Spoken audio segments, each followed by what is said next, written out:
চাঁদে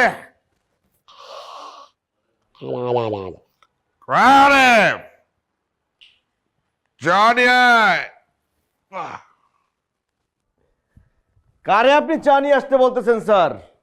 আমি তো এবারে চাকর না।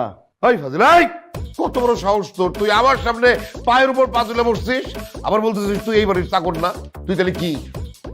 আমি এই বাড়ির জামাই, আপনার মেয়ের জামাই।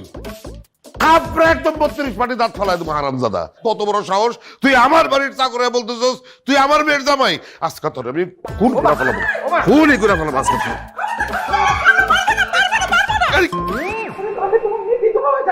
হ্যাঁ, হানিফরে মারলে আমার মেয়ে বিধবা হয়ে যাবো মানে? তার মানে হানিফ কি সত্যি আমার মেয়ের জামাই? দেখছো মা, বাবা এমন ভাবে কথা বলতেছে যেন সে কিছুই জানে না। কেন তুমি তো হানিফের সাথে জোর করে আমার বিয়ে দিছো? আমি তোরে জোর করে আমার বাড়ির চাকরের সাথে তোরে বিয়ে দিয়ে দিচ্ছি? কবে, কখন, কোন সময়? কবে আবার? কালকে রাতে বিয়ে দিছো।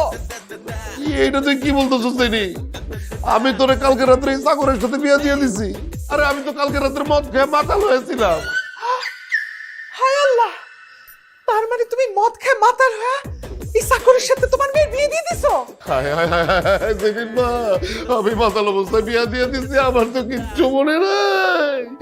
আরে তোমরা আমার জুতা দিয়া পিটাইলে না কিসের জন্য? লাঠি দিয়া বাইরে আমার মাথা ফাটাই দিলে না কেন? আমার হাত পা ঘুরে ঘুরে ঘুরে দিলে না কেন? তাইলে তো আমার মাতলামি কেটেছে, তোর আমি আমার মেয়ের এত বড় সর্বনাশটা করতাম না। একদম চুপ। আমরা কি জানতাম যে তুমি মাতাল? আরে তোমরা না জানো, কিন্তু এই হারামজাদা তো জানতো। তুই তো জানতি আমি তোর সাথে বসেই মদ খাইছি। তুই আমারে কেন বাধা দিলি না? আপনি কি বলেন না? আপনি মাতাল হয়ে কালকে রাতে যা করছেন সেটা তো আমার সারা জীবনের স্বপ্ন। আপনার কাছে বাধা দিয়ে আপনি নিজে নিজে বাস খাবো নাকি? চুপ কর হারামজাদা, চুপ কর। আমি মাতাল অবস্থায় তোর সাথে আমার মায়ের বিয়া দিছি দেখে তুই ভাবিস না যে তোর মতন একটা চাকর রে আমি জামাই হিসেবে বাইরা নিব? আমার মেয়ে তুই আজকে ডিভোর্স দিবি।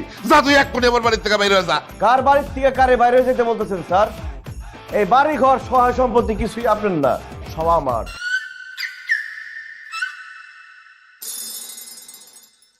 সবকিছু তোর মানে? সব আমার।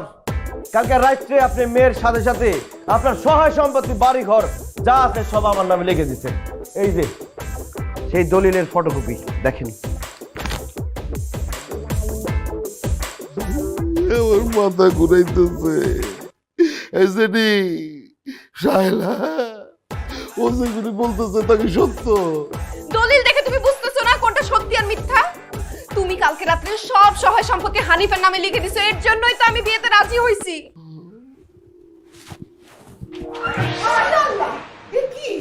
হ্যাঁ আব্বাজান, আব্বাজান আপনি কি মরে গেলেন? মরার আগে এটিএম কার্ড আর পাসপোর্টটা দিয়ে মরেন আব্বাজান। আয় চুপ কর।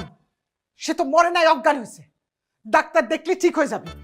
কিন্তু যার সাথে জেনির বিয়ে ঠিক হয়েছে তারে আমি কি বলবো?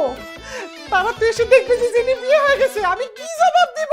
আরে আম্মাজান আপনি টেনশন করেন না, এই হানিফ আছে না, নো চিন্তা ডু ফুর্তি, যত মুশকিল তত আসান। আমি